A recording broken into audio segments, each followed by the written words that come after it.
Boa noite, pessoal. Vamos a mais um estudo do Evangelho de Mateus, no capítulo 1. As palavras que nós já estudamos estão aí marcadas em amarelo,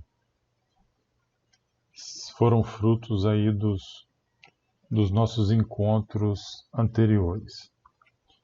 Hoje eu gostaria de conversar sobre a palavra 14. E para falar sobre a palavra 14, eu gostaria de mostrar esse exemplo dessa brincadeira matemática, dessas que a gente acha na internet, onde nós temos essas 3 maçãs equivalendo a 30. Então nós atribuímos então o valor 10 em cada maçã, 10 mais 10 mais 10, resultado 30. Então nós já sabemos que aonde tem maçã, o valor é 10. Agora, a maçã que vale 10 somado com essa banana e com essa banana que dá 18, na verdade nós vemos que aqui não é uma banana única, nós temos 1, 2, 3, 4 bananas.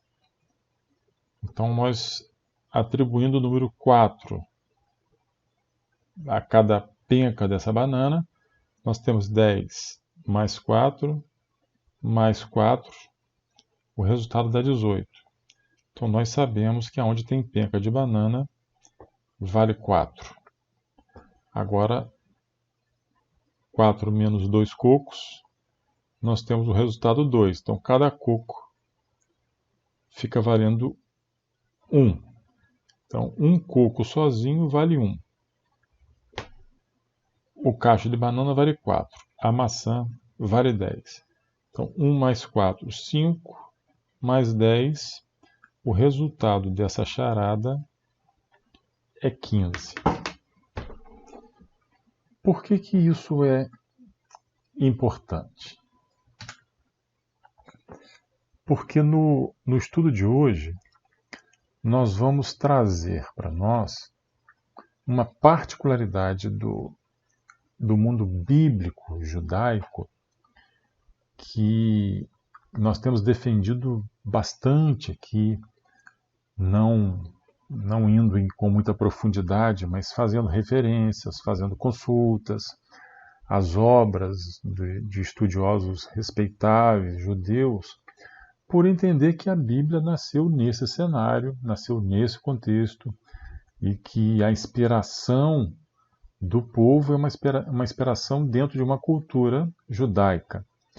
E esse povo desenvolveu técnicas interpretativas que, inclusive, permitem a eles afirmarem que a Torá, são os livros do Antigo Testamento, especialmente quando eles falam Torá mais os 5 livros de Moisés, e também os profetas e alguns outros escritos, além da Torá oral, né? Porque nós sabemos que a Torá escrita e a Torá oral, o contexto amplo de Torá representa essas duas áreas de ensino e de estudo e de aproximação da palavra divina, que é a oralidade e aquilo que foi registrado, que está escrito. Mas nós vamos compreendendo que o mundo deles é um mundo parabólico, é um mundo de muitas linguagens figuradas, onde eles usam muito o concreto, o mundo real, para explicar coisas profundas, coisas espirituais. E eles desenvolveram ao longo da aproximação deles, dessa técnica interpretativa, várias metodologias. Entre elas, existe uma chamada gemátria, que é uma forma de interpretar através de números. O alfabeto deles, o alfabeto hebraico, ele contém 22 letras e cada letra tem um número. Então, se a letra tem número, a palavra tem um somatório de números equivalentes de cada letra, a palavra ganha também um valor.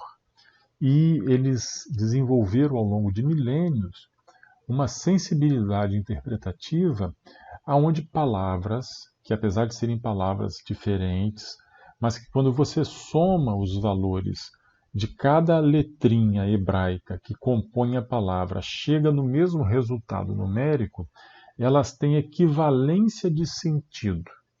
Elas podem ser feitas uma interpretação por analogia de uma ligação profunda de sentido da busca da interpretação mais profunda, mais simbólica das Escrituras. Isso tem o nome de gemátria. Nós vamos ver algumas coisas aqui. O Rabino Eliezer Ben José. Aqui nós estamos no Wikipedia, e aqui embaixo vai ser citado, aonde ele, o Rabino, compilou um conjunto de regras hermenêuticas como guias na interpretação das Escrituras, o que é chamado de o Baraita nas 32 regras. Então, quando nós vamos na enciclopédia judaica para buscarmos o que seriam essas 32 regras interpretativas, nós vemos aqui as regras do Rabino Eliezer Ben José, são 32, mas a 29ª regra, vou aumentar aqui um pouquinho, na 29ª regra interpretativa está aqui, gemátria, interpretação de acordo com o valor numérico das letras. Então, quando nós procuramos sites na internet que falam da gemátria, que são vários que falam, não vou entrar nos detalhes, vou deixar os links para que vocês possam buscar e fazer as leituras que vocês quiserem. Mas aqui nesse site especialmente, nós temos as 22 letras hebraicas, está aqui da primeira letra à 22ª, e nós temos aqui o equivalente numérico dela, de 1 a 9 aqui, depois de 10 a 90, depois nós temos 100, 200, 300 e 400. Cada uma dessas letrinhas tem esse valor numérico atribuído. Então, quando se forma palavras, como já explicamos, você faz o somatório dos valores. Importante que a gente entenda que, para os judeus, a construção da escritura tem os tijolos. Esses tijolos são as letras. Então, para eles, tanto o número faz sentido, o somatório numérico das palavras tem sentido, quanto a ordem.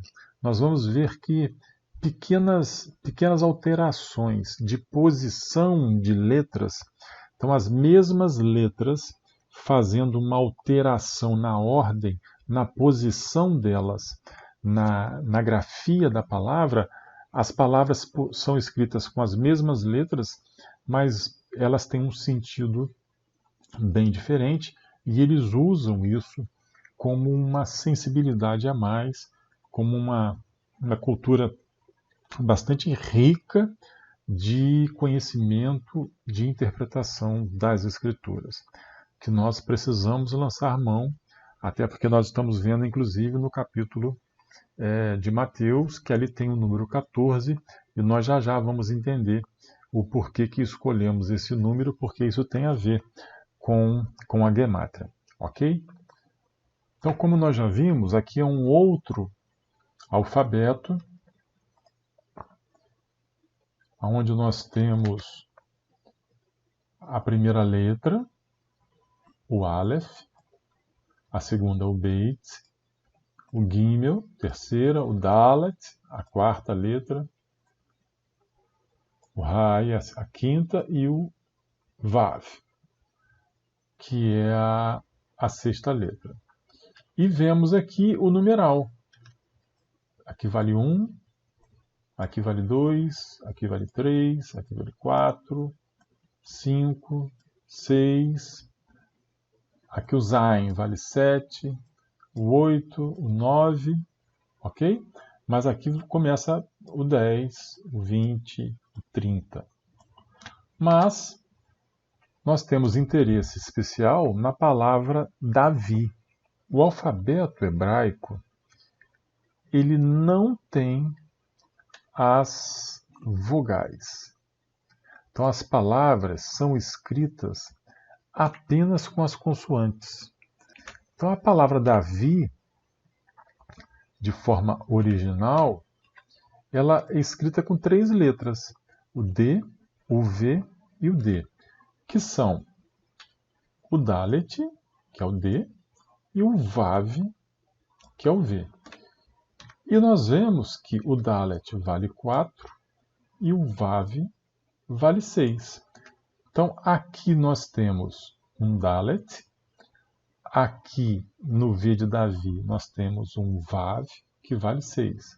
E depois se repete o Dalet, que vale 4.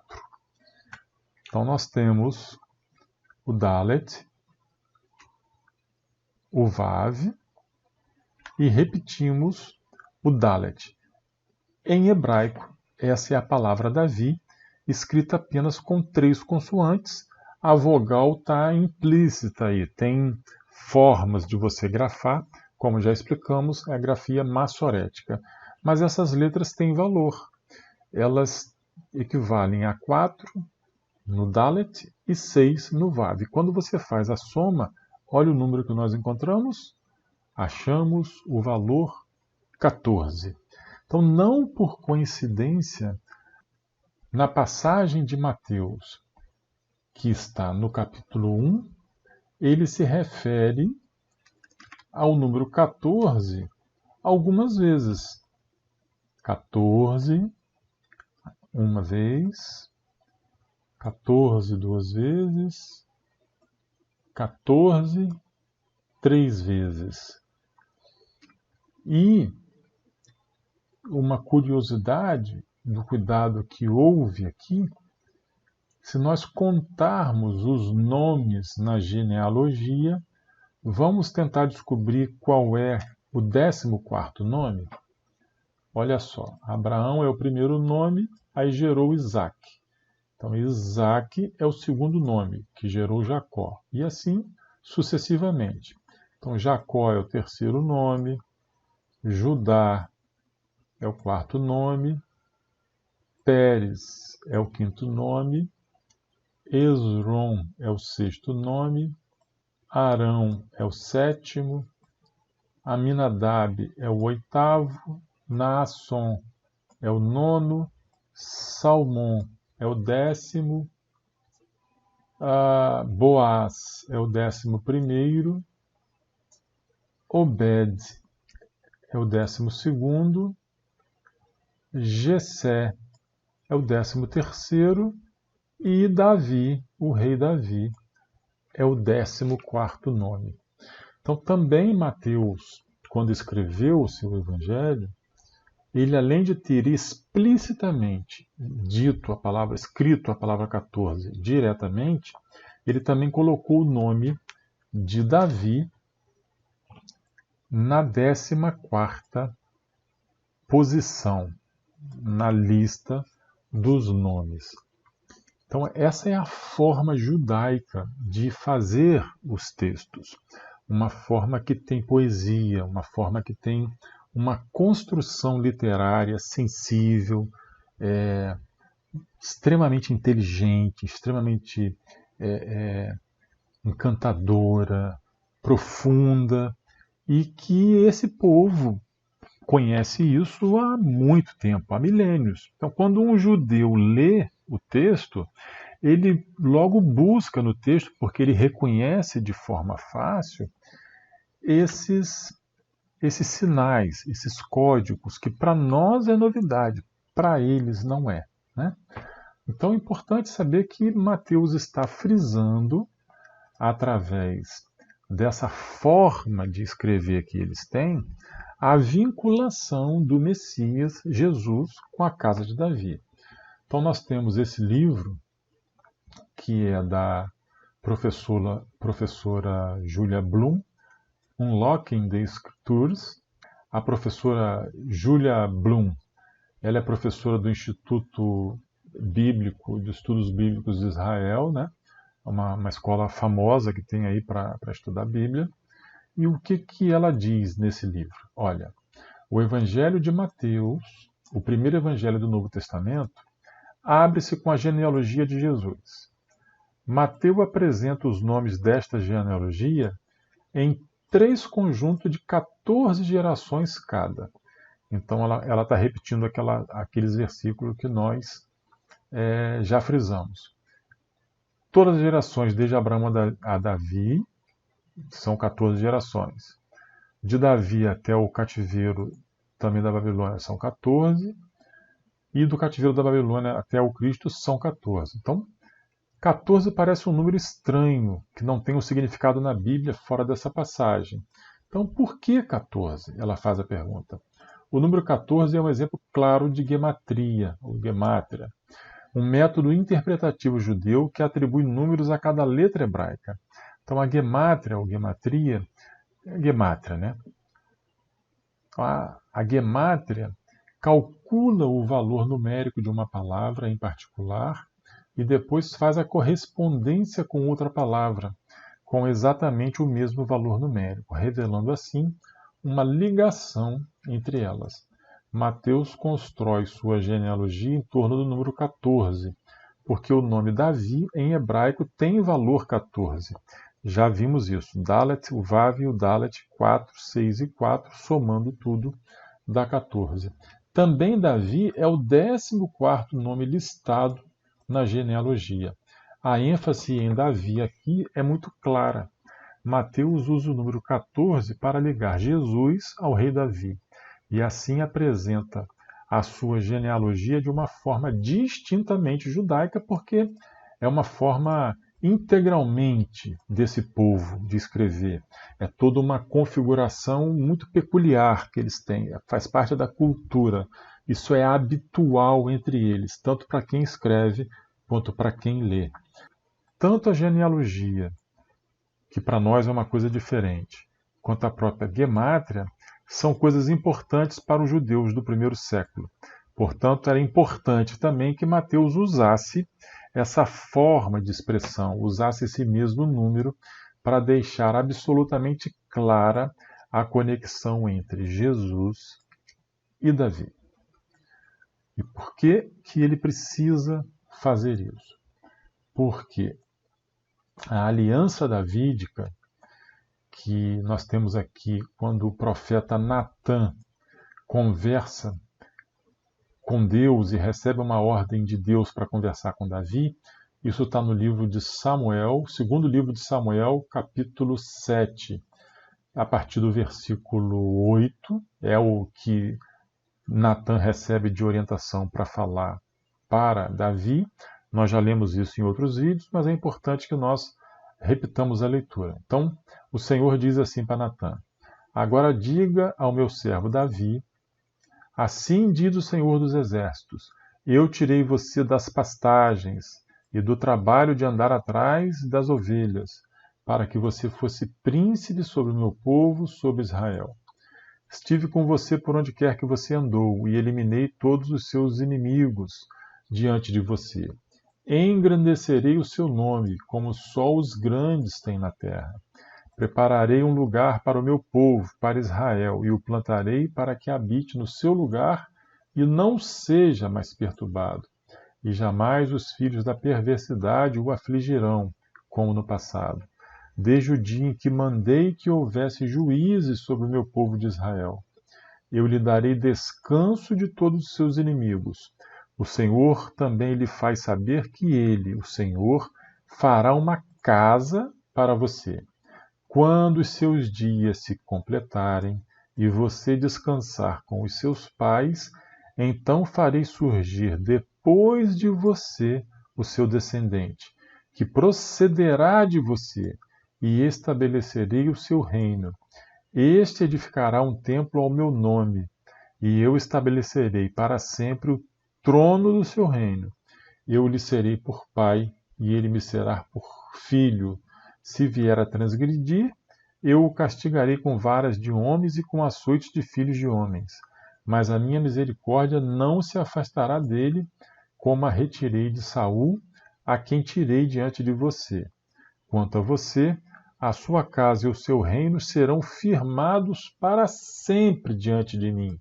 O seu trono será estabelecido para sempre. Então, o descendente de Davi é procedente dele, estabelecerá um reino e edificará um templo para Deus, e esse reino edificado dessa forma pelo descendente serão firmados casa e reino sempre, para sempre, pela eternidade, diante do Eterno, diante do povo, diante das nações. Então, este descendente de Davi, que é o Messias esperado por Israel, ele fará essa aliança eterna com Deus, e todos os homens entrarão na mesma aliança. Então, o Messias é alguém vinculado à tribo de Davi. Por isso que Mateus, descobrindo em Jesus esse Messias, precisou escrever de forma enfática, repetitiva, né? Quase mnemônica mesmo, para que isso fique bastante claro para quem está lendo, né? E para quem ouve quando o texto for lido nas sinagogas e onde que ele tenha tido a liberdade de ser lido, de que o Messias, Jesus, está mais do que nunca atrelado à casa de Davi. Ok? E nós vamos fazer uso de mais um livro, que é esse livro aqui do engenheiro David Zumerkorn, que é Numerologia Judaica. O professor David Zumerkorn é esse professor. Tem que procurar direitinho uma biografia sobre ele, mas eu achei alguma coisa aqui, ó. O professor, o David Zumerkorn, é doutorado em engenharia mecânica e professor de matemáticas aplicadas e cálculo integral e diferencial da Universidade de São Paulo. Ele é brasileiro. Judeu brasileiro, oriundo de uma família religiosa tradicional, é hoje um dos mais conceituados conferencistas mundiais de numerologia judaica, com trabalhos publicados tanto na imprensa generalista como em publicações acadêmicas. Então, quando nós vamos ao livro do professor Davi Zumerkorn, Numerologia Judaica e seus Mistérios, nós vemos algumas coisas interessantes aqui, que eu queria dividir com vocês. Lembrando que a gente falou da Gemátria, mas também nós falamos que a posição das letras influenciam, e ali tem palavras dentro de palavras, né? Essa forma muito, muito judaica de lidar com o texto, né? Então, por exemplo, sabe-se que o Messias será um grande tzadik, ou seja, um grande justo. Justo é aquele que age no mundo de acordo com a justiça de Deus. Então ele é um temente a Deus, ele é uma pessoa que conhece a lei de Deus, ele obedece, ele tem fé, ele tem fidelidade, e o fruto dele é um fruto de justiça de acordo com a lei de Deus, né? Por isso que ele é um justo, ele é um seguidor, ele é um fiel exemplo do homem que conhece Deus, tem a ordenação de Deus na vida e age de forma orientada pela palavra de Deus. Então, a palavra tzadik é essa palavra aqui em hebraico. Então, nós temos, eu vou até ampliar um pouquinho aqui, nós temos 4 letrinhas, ok? Então, o Mashiach será um grande tzadik, que é o justo, já que uma das plataformas da era messiânica é a justeza para o mundo. Isto pode ser melhor explicado da seguinte maneira. Eles agora vão fazer uma interpretação usando esta peculiaridade deles de esmiuçarem letras e números para identificar interpretações nas palavras. Então veja, a palavra Messias, que é essa palavra, e esta aqui, que é Tzadik, que é justo, sabe-se que o Messias será um descendente do rei Davi. Aqui está a palavra Davi, nós já vimos isso, numericamente equivale a 14. E virá no fim dos tempos, que o fim significa Ketz, formada por essas duas letras hebraicas. E a palavra Dai, que tem o valor também 14, significa basta, chega. Então nós temos Davi significando 14, a palavra Dai significando 14. Mas olha a escrita de Dai, são essas duas palavrinhas que estão no meio da palavra Tzadik. Vou aumentar aqui para a gente poder ver com calma. Olha, a palavra Dai, que eu marquei aqui em cima, ela está exatamente no interior da palavra Tzadik. Então, se ela está no interior, nós temos essas duas letras exteriores. Essas duas letras exteriores que formam a palavra Ketz, que é formada por essas duas letras, o Kaf e o Tzad, ela forma a palavra fim. Então veja, dentro da palavra Tzadik está a palavra basta e a palavra fim, porque a palavra Ketz, formada pelas extremidades, e dentro nós temos a palavra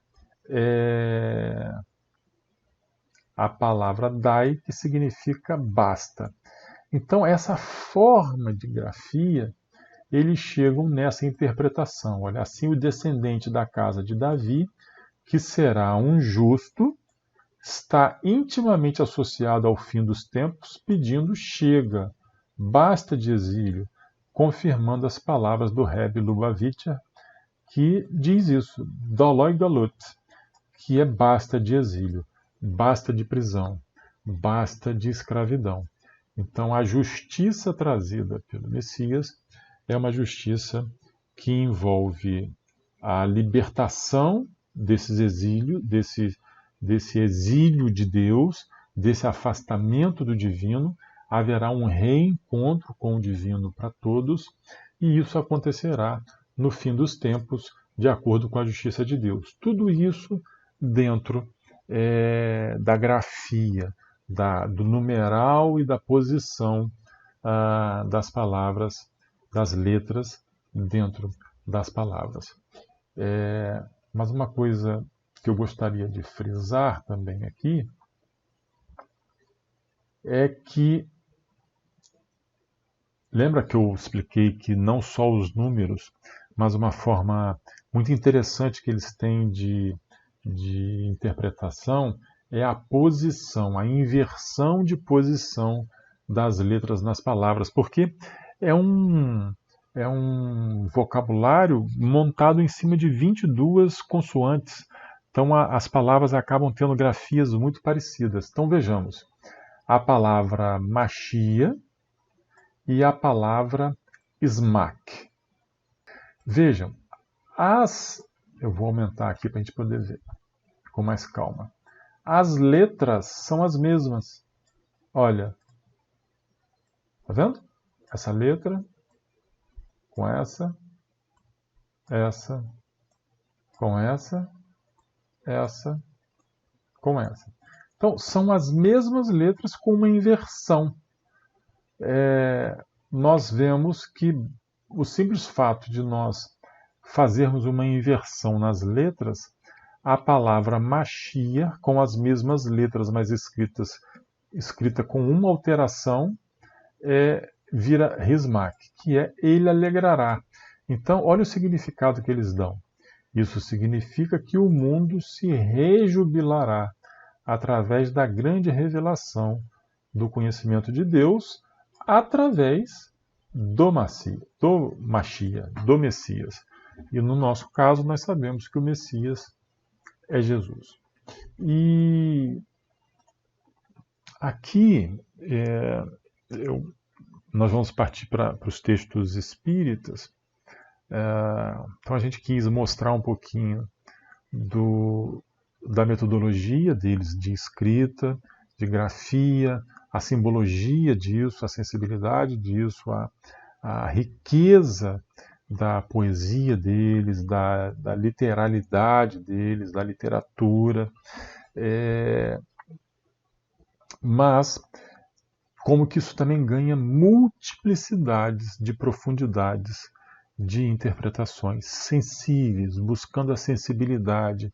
Isso tem cheiro de poesia, isso tem cheiro de inteligência, de harmonia e de uma riqueza profunda no uso da grafia, no uso da construção das escrituras. Eles fazem isso com muita adoração, com muito fervor. Eles são educados desde cedo a ter um grande respeito pela palavra de Deus. E eles, desde criança, quando vão estudando a palavra de Deus, eles vão aprendendo essas minúcias, esses detalhes, e há todo um encantamento, toda uma forma de se apaixonarem por essa riqueza, por essa beleza de estrutura produzida por esses monumentos literários que vigoram na nação judaica. Nós, ocidentais, aqui estivemos muito tempo afastados disso, fazendo muitas interpretações apenas no primeiro nível, lembra do Pardês, né? Primeiro, segundo, terceiro e quarto nível de interpretação que eles têm. E dentro dessa forma Pardês de interpretação, né, o Peshat, o Remes, o Darash, o Sod, que nós já explicamos isso em outros vídeos, nós sabemos que a Torá pode ter 70 faces, que o número 70 representa o infinito, uma infinidade de possibilidades. Mas também explicamos que isso não é feito de qualquer jeito. Isso tem metodologia, isso tem uma parte profunda, enraizada, que está amparada numa ortodoxia, numa revelação de Deus para a humanidade. Então, apesar deles fazerem essas distinções, essas associações, elas não são feitas de qualquer jeito. É importante que a gente lembre disso, porque a gemátria ela só tem sentido na língua hebraica. Nós não estamos falando de uma numerologia de bolas de cristal ou de ciganos, de nada disso. Nós estamos trazendo aqui uma cultura e uma forma de aproximação da Bíblia, uma forma de você interpretar profundidades, sensibilidades que estão contidas nas camadas mais profundas da Bíblia. Como se você colocasse uma máscara, precisasse encher os pulmões de oxigênio e fazer um mergulho cada vez mais profundo e ter que perceber novas pressões, novos cenários, novas belezas, porque estão imersas no profundo desse mar, que é o mar da palavra de Deus. Então nós não estamos trazendo aqui uma cabalá ou um misticismo comum ou popularizado entre coisas místicas, que apesar de serem místicas, estão atreladas a outro tipo de procedimentos ou de interações humanas com promessas, com vendas de serviços. Não é disso que nós falamos. Nós falamos de uma tradição milenar criada por esse povo, que apesar de levar para uma interpretação mística, porque transcendente, mas não tem a ver com nada fora da Bíblia.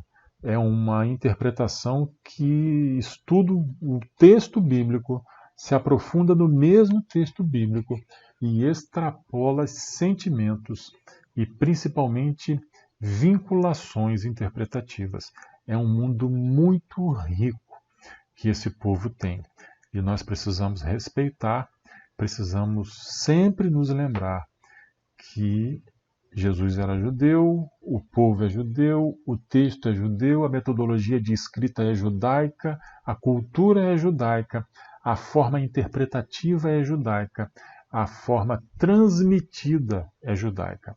Se nós não tivermos a sensibilidade nossa de nos rendermos a essa metodologia, de voltarmos a ela para compreendermos melhor o texto, nós talvez estejamos perdendo muito do próprio Jesus, do próprio significado dele.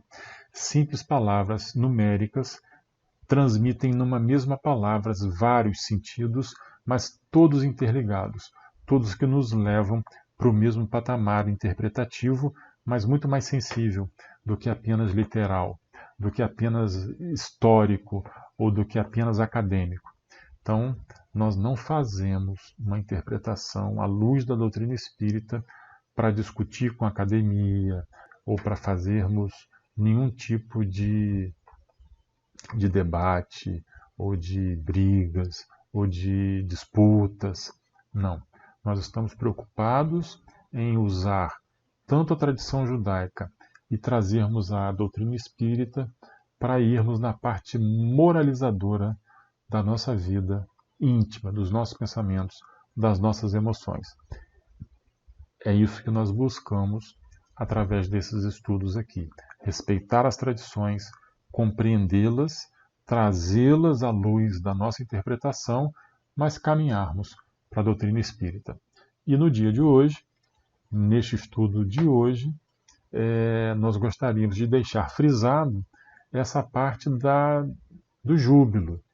Nós temos um grande desafio, que é trabalharmos para a implementação da era messiânica no nosso planeta. E nós precisamos enfrentar a nós mesmos.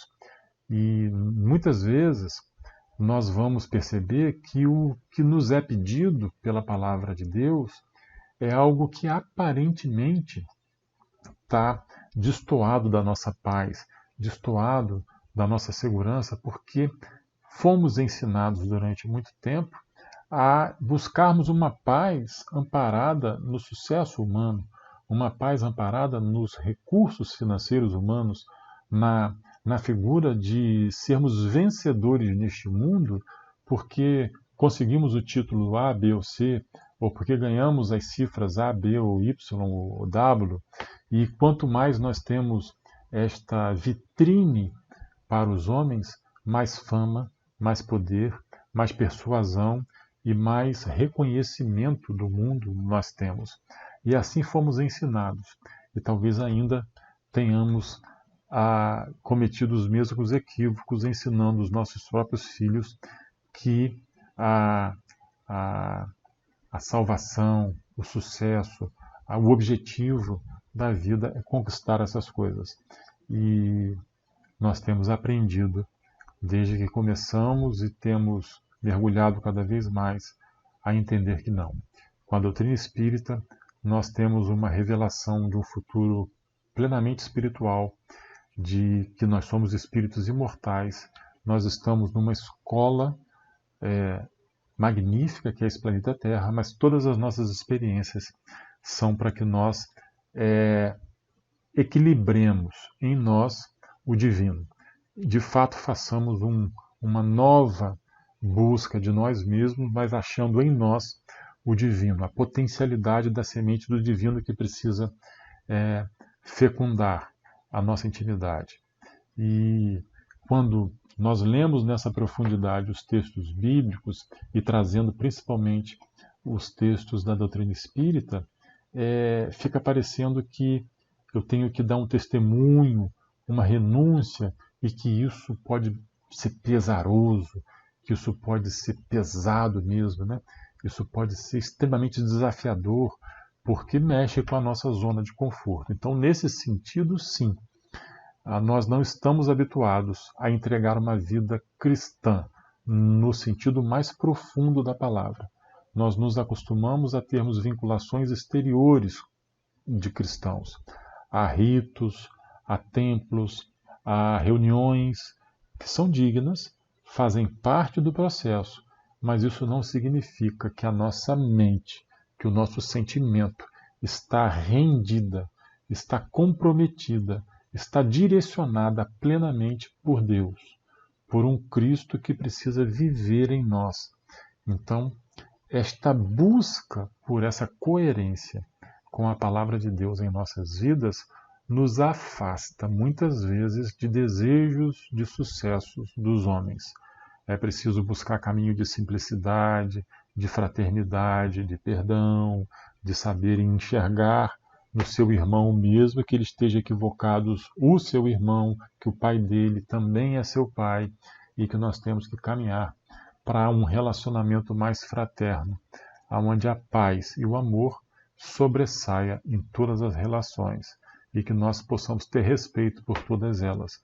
Então, muitas vezes, nós podemos ver pregações um pouco mais duras, no sentido de que as palavras elas nos pedem algo de difícil execução, porque o nosso hábito não é fazer a doçura, o nosso hábito não é fazer a simplicidade, a humildade e o trabalho para o amor. O nosso automatismo, muitas vezes, para a grande maioria dos homens, está vinculado a orgulho, vaidade, a ódios, a iras, a afastamentos, a julgamentos, a maledicências, né? Então o Cristo vem trazer um novo patamar de relacionamento para os seus tutelados, para os seus discípulos, né? Então eu queria deixar a questão do júbilo. O tempo do Messias precisa ser algo de felicidade, de alegria, mas não nos enganemos. É uma alegria vinculada ao processo da descoberta da imortalidade. É um processo de felicidade porque descobrimos que a morte não existe. É um processo de felicidade porque descobrimos uma forma de vivermos uma vida humana que nos faz crescer espiritualmente, nos faz transcender para uma vida espiritual plena, para uma vinculação espiritual de plenitude íntima. Então, quando nós descobrimos esse grande tesouro de revelação dentro de nós, apesar de precisarmos enfrentar desafios e até decepções humanas, enfrentar um mundo ainda onde o aparente mal ainda impera, e isso nos traz decepções, lágrimas, né? Nos traz muitos confrontos na nossa vinculação de convívio com os nossos irmãos, principalmente. Isso às vezes nos leva para algum nível de tristeza, um nível de insolamento e um nível de reação emocional que precisa ser contida. Então isso traz uma seriedade, isso traz uma necessidade de vigilância, de oração, para que nós não permitamos mais que os hábitos anteriores continuem sendo os hábitos de hoje e permaneçam sendo os hábitos de amanhã. Então essa luta íntima, ela é uma luta que às vezes nos leva para momentos de muitas reflexões, de muita seriedade, e a gente vai percebendo que o quão difícil é permanecer nesta vinculação. Então, às vezes, a gente pode ouvir uma explanação de que o Evangelho é algo difícil, o Evangelho é algo extremamente triste, pesaroso, e não é isso. Apesar de nós termos que ser responsáveis com a nova revelação em nossas vidas, nós precisamos transformar isso numa grande alegria pela descoberta da nossa salvação, ok? Então vamos ver alguns textos aqui. Começamos com o texto do livro Caminho, Verdade e Vida, pela psicografia do Chico Xavier, O Espírito é o Espírito Emmanuel, e o título, Alegria Cristã. O Emmanuel vai comentar João 16:20, onde o versículo diz: Mas a vossa tristeza se converterá em alegria. Essas palavras são de Jesus. E Emmanuel faz a sua explanação. Nas horas que precederam a agonia da cruz, os discípulos não conseguiam disfarçar a dor, o desapontamento. Estavam tristes. Como pessoas humanas, não entendiam outras vitórias que não fossem as da terra. Mas Jesus, com vigorosa serenidade, exortava-os: na verdade vos digo, que vós chorareis e vos lamentareis. O mundo se alegrará, e vós estareis tristes, mas a vossa tristeza se converterá em alegria. Através de séculos, viu-se no Evangelho um conjunto de notícias dolorosas, um Salvador abnegado e puro conduzido ao madeiro destinado aos infames, discípulos debandados, perseguições sem conta, martírios e lágrimas para todos os seguidores. No entanto, essa pesada bagagem de sofrimentos constitui os alicerces de uma vida superior. É aquilo que nós estávamos explicando antes. Não tenhamos dúvida, gente. Mudar a vida de vida simplesmente doutrinada pelas orientações dos sistemas humanos para uma vida totalmente doutrinada e orientada pelos sistemas de vida superior nos leva a viver sacrifícios e a precisar passar por sofrimentos. Mas eles, para o cristão, constituem-se de alicerces para uma vida superior, repleta de paz e de alegria. Então nós já vislumbramos o mundo que nós herdaremos, e isso nos traz felicidade. Essas dores representam auxílio de Deus à terra estéril dos corações humanos. Chegam como adubo divino aos sentimentos das criaturas terrestres, para que de pântanos desprezados nasçam lírios de esperança, aonde? Na terra do coração. Os inquietos salvadores da política e da ciência, na crosta planetária, receitam repouso e prazer, a fim de que o espírito chore depois, por tempo indeterminado, atirado aos desvãos sombrios da consciência ferida pelas atitudes criminosas. Então, esse aqui é o padrão dos salvadores humanos, vinculados à política e à ciência, porque eles dizem que nós precisamos repousar e termos prazer, mas isso nos leva a um espírito que terá choro por tempo indeterminado, porque isso não ensina ao espírito a ser espírito. Isso ensina seres humanos a serem heróis e guerreiros e vitoriosos apenas para os critérios humanos. O Cristo, porém, evidenciando suprema sabedoria, ensinou outra coisa. O que o Cristo ensinou?